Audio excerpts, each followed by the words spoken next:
Hello, everyone, and welcome to Shock Talk. We got an interesting crew set up for you today. We have Shane, who's always here with us on Shock Talk. And we also have a very special guest. This is our Director of Marketing, Steve. So he is very knowledgeable in the off-road world and the automotive world in general. And today we're going to just share some stories and talk about a brand new product that Shane wants to talk about, which is... This would be the Jeep, a fully adjustable Jeep shock. So essentially a new part for, and this is the Jeep Wrangler JL JT rear, and well, this one right here is the rear. Yep. But we have we'll have a setup for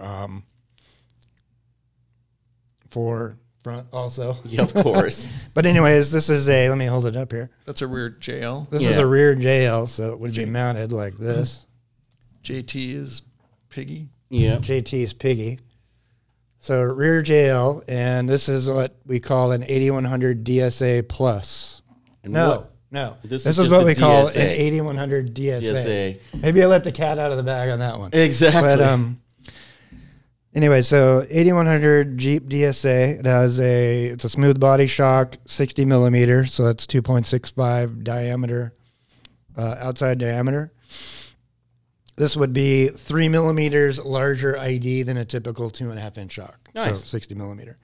So it is a direct bolt on. It's got the right bushings, all that, but it has a dual speed compression adjuster. It has a high speed, 10 position or 10 setting high speed compression, and then it has a low speed compression with 20 settings. So the high speed would be more like if you're bottoming out, you would pick that up. Click in more high speed. So we're talking shaft speeds, not vehicle speeds. Right. Shaft speeds, yeah. So yeah, the velocity of the shock, Velocity of the piston rod. of the piston rod Right. as it's going in.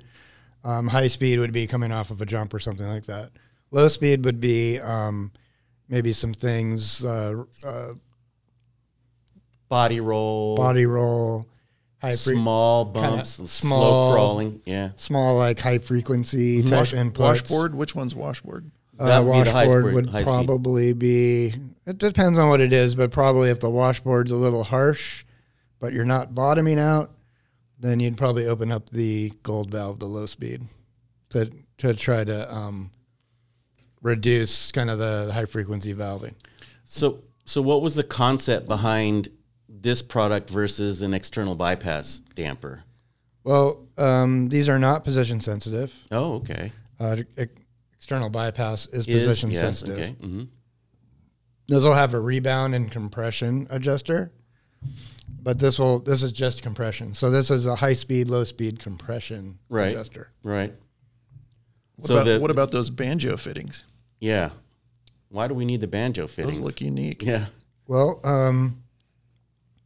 this is actually a proprietary fitting that Bilstein developed, and it's just more compact. These AN dash fittings usually would have a 90, and if you had 90s on both ends, this hose, instead of it being flush to the body, it's Stick way out. Yeah. stick way out. But these will actually rotate around. We use these on a lot of 8100s just for it's better fitment. We developed it because when you're trying to fit these larger shocks into a stock location, the typical fittings that you'd find are just kind of bulky. Yeah. So we decided It makes a better package. it's Fits better packaging. Yeah. And you can rotate them without depressurizing. Yeah. Yeah, exactly. So this So actually anytime moves. you want to move your resi to somewhere, you could do that. If you Yeah. had to, if you had a special application. Not where you wanted to suggesting you move it. do that. Yeah. This one's like held in place, but it's really nice for this. On this one in particular, we wanted to have the DSA adjusters facing down. It's the back of a Wrangler. Easier to get at. Yeah, if you face up, it's like up inside of the No way wheel you're gonna well get your hand behind on a it. plastic splash guard, Yep. and you can't. Yep. You wouldn't be able to adjust it. So the reason why we did this like body down DSA adjuster on the back of the JLs is you can just go underneath it Right. and grab it. Grab hold of the knob. So the Gladiator has a piggyback that comes down and has the DSA the opposite direction, but it's on the top, and so more easily accessible that way. Gladiators are completely different rear suspension. Yep. Yes. Right. They're essentially Ram half ton. Yep. They are. Ram rear end. They actually have the Ram control arms. Yeah. Ram 1500 control arms. So the idea behind placing the reservoir in a certain position on the body of the shock and having the knobs up or down just makes it easier for the customer to make those adjustments when they're out on the trail. Yeah. Because the knobs are now in plain view on the JT or the JL based on which package you end up getting. So that makes sense. You know, put those knobs where you can actually use them instead of burying them up in the undercarriage. Now, you talked about the bypass shock on the Jeep. I do believe that this is a little more intuitive for people. I would think so. Most people are intimidated by external bypass tubes. Bypass. Yeah, we get the calls. I bought this external bypass. Now where should I set these help knobs? me set it. When we do the bypass, I mean, we tune with them in the center, and you can adjust the rebound and compression, just like this. But it's a little more difficult to kind of grasp your mind around it. This is pretty darn easy for simple. People. You know, I kind of think the elimination of the position sensitive is a plus as well. Because now when you're tuning that, it's basically you're getting a little bit of feedback through the entire stroke of the shock, not just in that zone, right? Yeah. One of the things I like about this versus the bypass on a Jeep, now a Jeep is pretty limited on up travel. So if you have like a 4Runner and a Jeep, say they have 10 inches of travel, and you put... Did you say 4Runner? Yes. Oh, no. Toyota? A 4Runner, when you typically set it up, I believe those vehicles have about 10.5 inches of travel with like a 8112 on it. Right. Or stock. But usually you're going to do a 2-inch lift, and you'll end up having like 8 inches of up travel to bump. With a Jeep, you have like... You're sitting in the middle of the travel. Right. 4 and 4. And it's super challenging to control the up travel when you hit something hard. When you're going into like a G out or something, because you only have like 4.5 inches of up travel. This DSA, it has actually a stationary piston in here and with a valve stack. When the oil flows into here, and this high-speed compression is adjusting this valve stack. Mm-hmm. Tension on the valve stack. Tension on the valve stack, and it's preloading it or taking preload out. In my experience, this is going to control a G-out type event a lot better than a bypass will. Yeah, on a because Jeep. you've got all the tube length that all that volume has to move before you affect the valving, right? So with this, it's a direct effect, essentially. Yeah, so it doesn't matter where this piston rod Right. is in its stroke. Right. You're going to develop a lot of high-speed valving right here. Right there, yep. With a bypass shock, it's position sensitive, which is great. But if you go into like a ditch or a G-out or something like that, the bypass in shock means that the oil's bypassing around the piston. Working piston. Which is bypass, which makes it softer. Right. So if in shock lingo, if we're adding more bypass to a shock, that means that we want it to be softer. Making it softer, right. So with a bypass shock, you travel in like a zone that's softer. And if you're going into a G-out or going face down into a ditch or something like that, it'll actually blow through that little bit of travel in the bypass area, Right. instead of controlling it. Yep, takes it longer to figure out where it's at because of its position sensitivity, right? So I think there's an advantage with this setup on a Jeep because of that.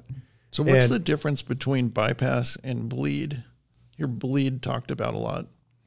It's the same thing. Oh, But a bypass, Just the different ways of oil doing is it? like bleeding around. It's bleeding around. Well, it's kind of the same thing. It is, but so bleed comes from the piston. Usually it's all not It a actually, tube. I take that back. It's not the same thing, Right. Because a bypass doing the same has a thing. check Yeah. valve, Yeah, it's doing the same thing. but- resulting in the same. Yeah. but a feel. bypass when you're adding more bleed to a That's a piston adjustment, yeah. You're there's a bunch of ways of doing it, but Bilstein, we have a bunch of different ways of Right, where we achieving stack bleed, the shims or bleed depending shims. on it if it's a digressive piston or linear. Mm-hmm. Like in a linear piston is probably the easiest way to wrap your head around it. They basically have little holes notches cut in the edges of the. No, that's discs. digressive. That's digressive. Okay. Where you actually like they'll drill a hole in through the linear piston, yep. so that oil will bleed around the shims. Right. Instead of oil like going through the piston and have to like do the pathway through the valve stack. There'll be a little hole on the outside, and oil can bypass. Bleed around it. Yeah.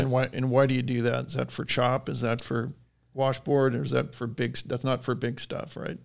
Usually for comfort. Comfort. Yeah. And yeah. But if you have too much bleed or bypass, then It gets sloppy. it gets sloppy. Yeah. So It's there's loose. like a balance Yeah. between that. And, Yeah, the car gets this really shock's digressive. This shock does use a digressive piston. So with a digressive piston, the way that they do bleed there is that we actually have shims with different bleed With holes. the notches, yeah. The digressive piston is a little more sophisticated than So here's just a question for you. strict off-road linear piston. So the main piston in this shock here is digressive. What about the fixed piston? Is that one also digressive? Or is that Yes, linear? it's digressive because the high speed is a digressive piston. You're preloading the Right, shim. so it's locked in, yeah. So it is digressive right here. Both pistons. And then the bleed here is actually bypassing around the piston. So I was going to ask what are the difference? What are the two knobs doing differently? the gold valve is the bleed. So if you've got let's just say you're out off-roading and you wanted to go off of a jump and then you're bottoming out, so you start using the high-speed compression to control that. Well, it might start getting harsh on the little things. So you can open up the other knob. You can open up the gold valve for the bleed. That makes sense. And that makes it a lot easier for an end user rather than trying to tune 3 or 4 external tubes, right? So it's just the two knobs and Yes. you have 10 clicks on one and 20 on the other, I think is what you said? Yeah, settings. Yeah, okay, settings. Okay. Yes, so there's the settings are between the clicks. Okay. Oh, So it actually has 9 high-speed clicks and I believe 20 clicks. Oh, but nice. we call out the setting because the first one off is a setting. Yeah. So there's 10 settings in all. And then it'll tell you on the outside what the Yeah, know, there's a little legend how there. many clicks, how Yeah. many rotations. Yeah, I mean, that's pretty cool that you get kind of the little instruction manual engraved on the reservoir cap there.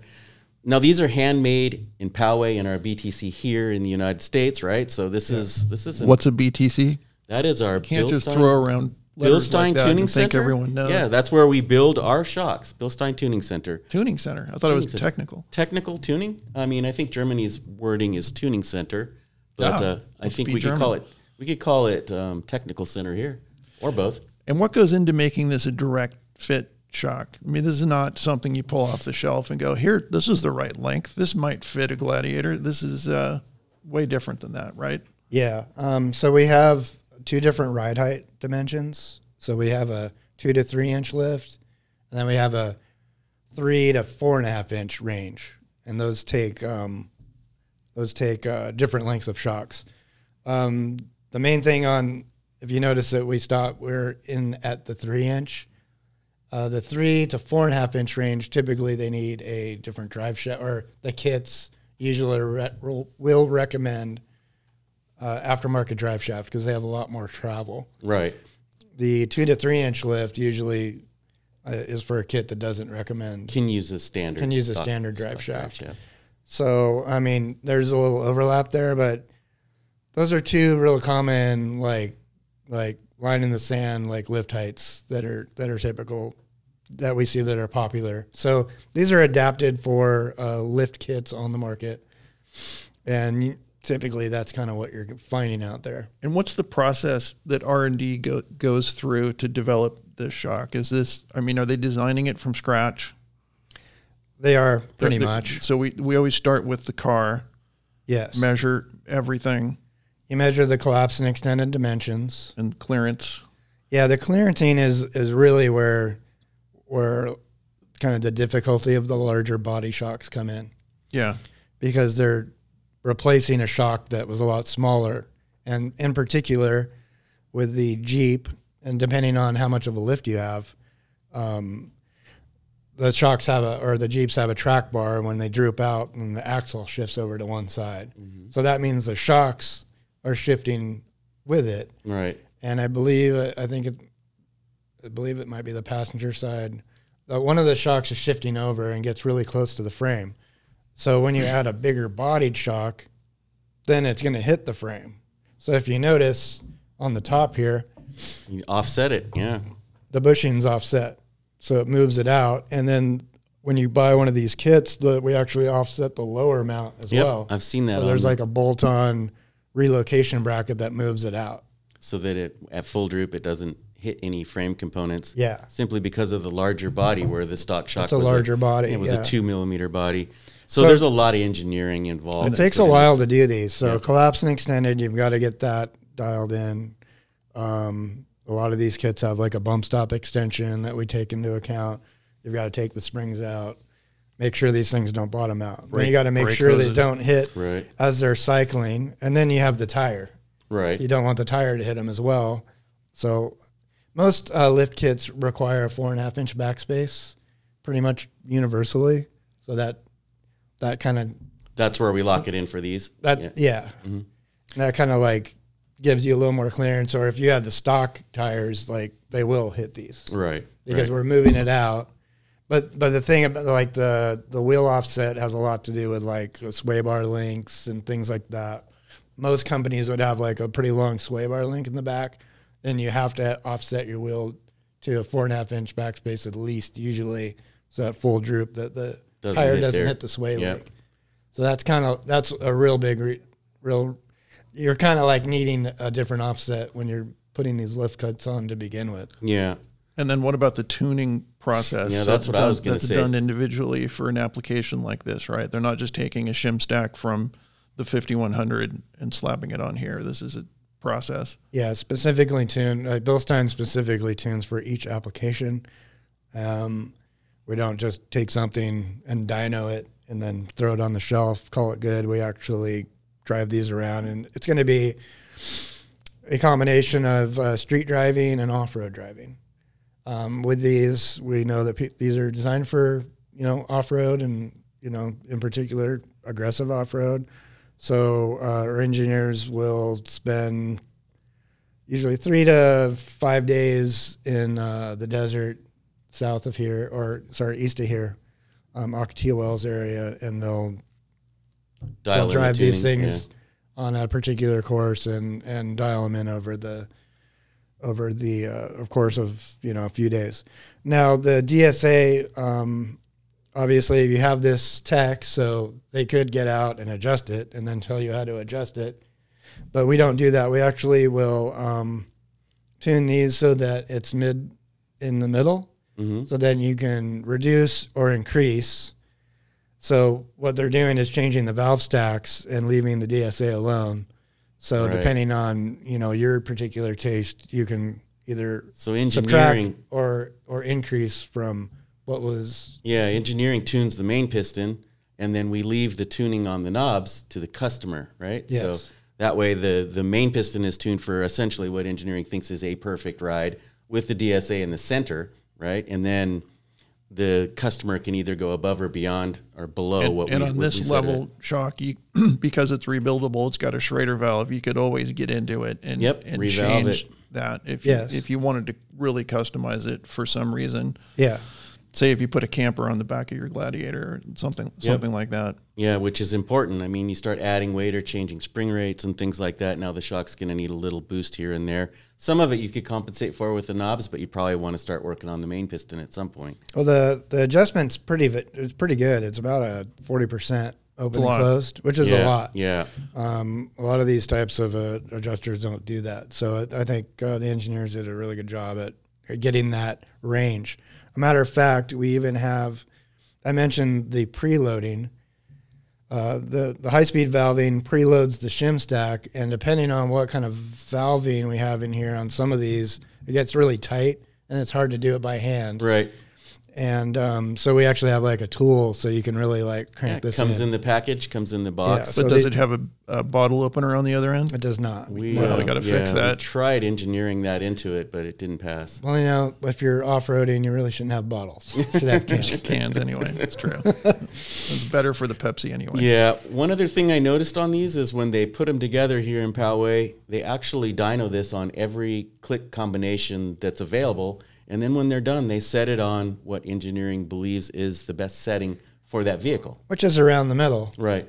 It might vary 1 or 2 clicks one way or the other, but it's real close to the middle. So they come out of the box fully tested and in a spot where we would assume that it would ride good on your vehicle Yeah. to start with. And when you get the instructions, it'll actually tell you what the factory setting is. So you can keep that if you mess Yeah. up Go back to tuning. it. Yeah, Reset. Yeah. And I got it- this completely messed up. I need to go back to I factory. turned all the knobs the wrong way, and now I don't know where they belong. Yeah. Another thing about this tool we have, if you're out really pounding these things and getting them They really get hot. Yeah. like you can use the tool and not burn your hands. Yeah. Is this the same seal pack as the 8112, the military sourced? Yes. Oh, Yeah. This is high grade durability. These actually have a 2-year warranty. Wow. But the seal pack is designed for longevity. This isn't something that you have to rebuild every 10,000 miles or 20,000 miles. I mean, rebuilding all depends on what the need to want to rebuild these is going to depend on how hard you use them. How they're used. Yeah. But under normal use, I wouldn't expect you'd have to get into these for many years and, approaching 100,000 miles. So I noticed you playing with that little rubber O-ring there. Why don't we tell the folks what that is? Well, the O-ring is just a travel indicator. You've got, with various lift kits out there on the market, it's good to monitor these when you put them on. And if you've got the travel indicator all the way to the bottom after using it a little bit, then you need to know start- you're bottoming the yeah, shock start out. playing with the And settings. you don't want the shocks to bottom out. So you want this travel indicator. You want to monitor after you put them on and, drive them on a few trips. As long as it's not all the way down at the bottom, then you're in a good range. It's a great little tool to dial in the suspension. Yeah, it's just an easy visual. If you find that the travel indicator is all the way down at the bottom or not there anymore, that means you need to add more. Yeah, something bad happened. You bottomed out and blew it off. You need to add more bump stop Yeah, extension. yeah.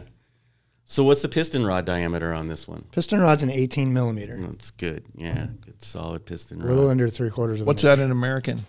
inch. Little under 3/4. Under 3/4 of an inch, just a little bit under. What is that? 11/16? Guys Yeah, with your something German like that. speak. Yeah. I mean, what we try not to speak like that, but inside this building, you can't speak anything but metric. So A lot of these dampers that you'd find in the 2.5-inch dampers will have a 7/8 piston rod. An advantage with these are monotube high pressure gas shocks with the IFP, what everyone calls it.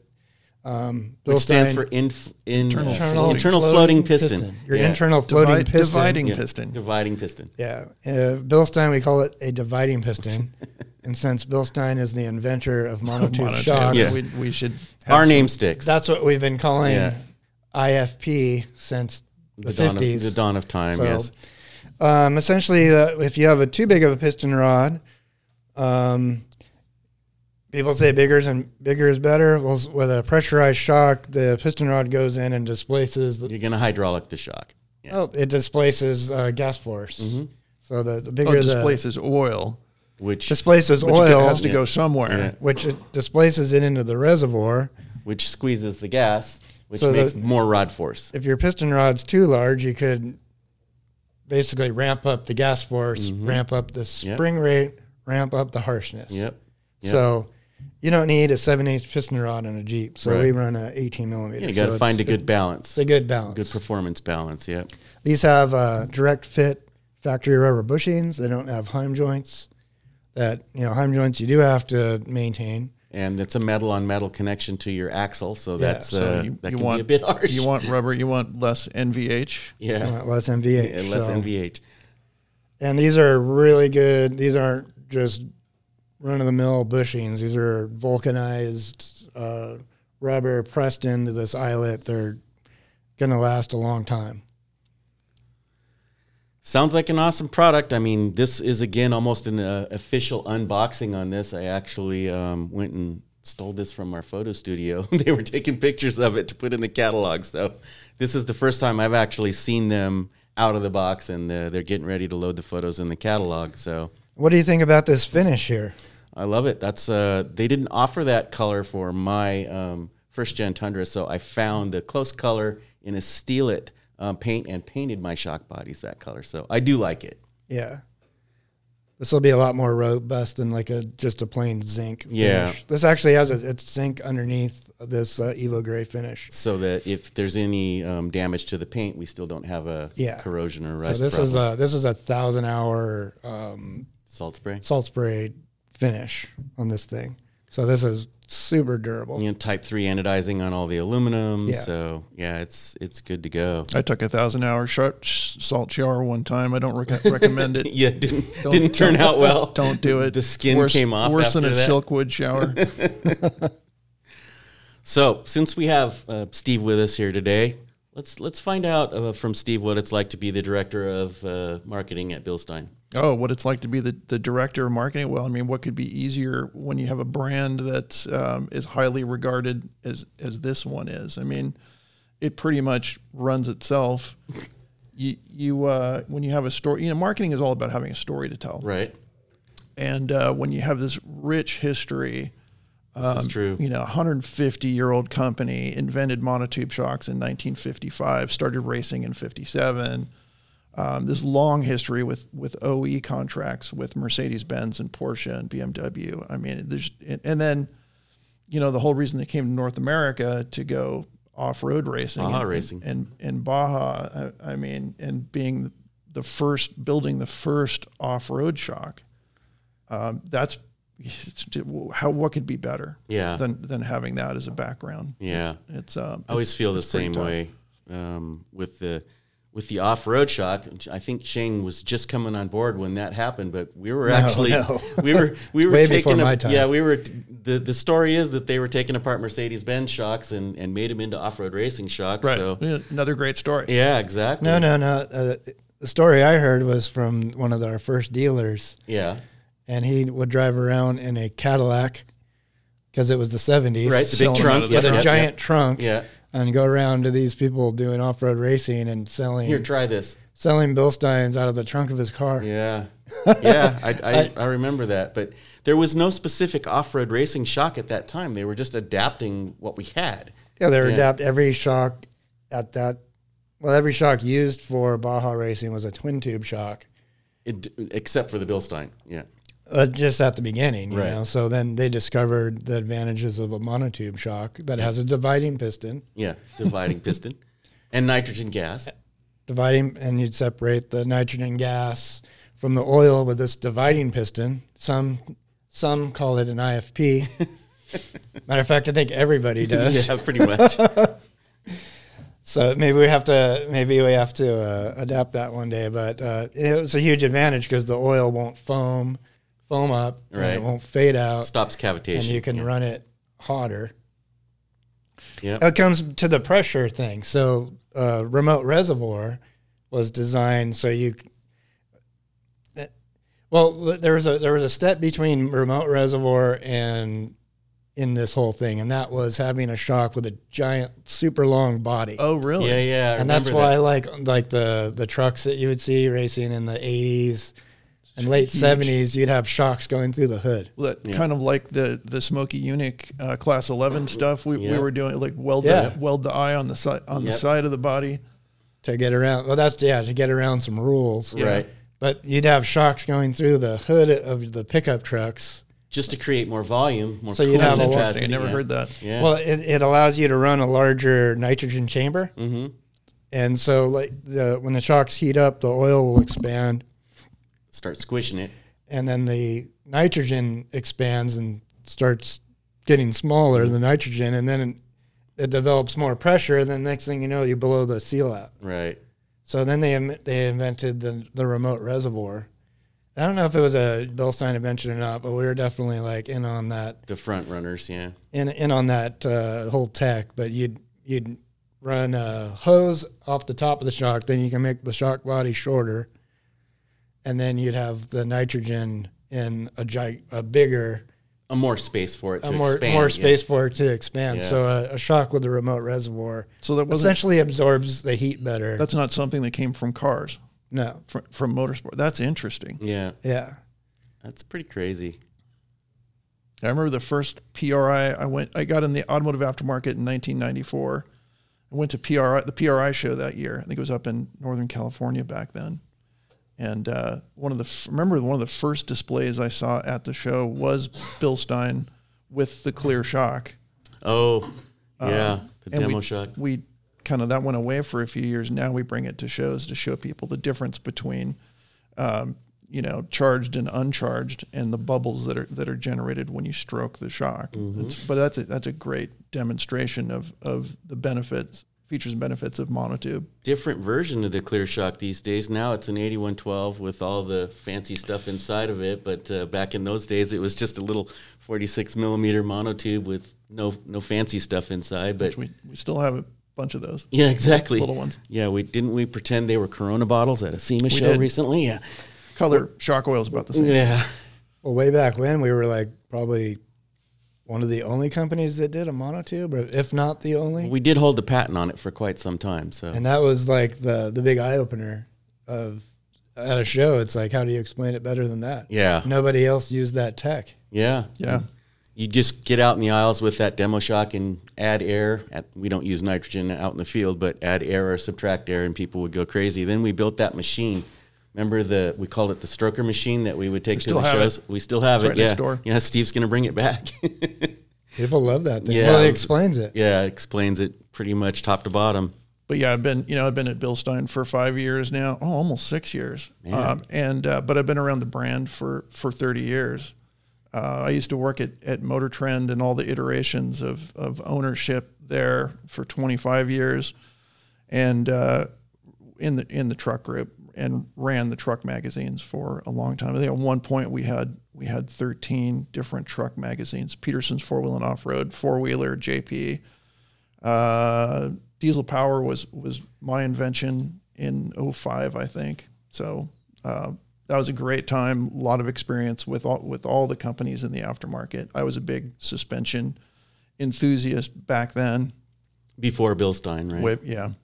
But you were still using the products even before you worked here, I'm sure. right. It was part of the testing process at those different Yeah, I magazines. still have a 2010 JK that I bought new, and it's had AEV Bilsteins on. Well, now it has 8100 bypass, but yeah, it's had 5100s and then 5160s, and then now the 8100 bypass. Yeah, it's just amazing how kind of linked all the careers that we have here at this table have been over the years, with the magazine side of things, and now being the director of marketing, and Shane and I kind of messing around in sales and product management and training and things like that. But it all comes together. It's like it all makes sense at some point where, how did we end up here? Well, I guess this is how we ended up here. It's a pretty tight-knit community. Yeah. I used to say that my bosses would change all the time at Motor Trend, but my clients were always Right. pretty much the same group, same company. You could look at the magazines from 30 years back, and they were the same advertisers. So Yeah. it's a pretty tight group. That makes sense.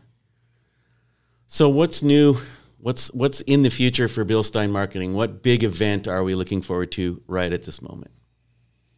SEMA, which is scary because it's close to Halloween. Exactly. Although when Halloween falls on a SEMA, that's the best time for costumes. Yeah, great time to be in Vegas, right? Yeah.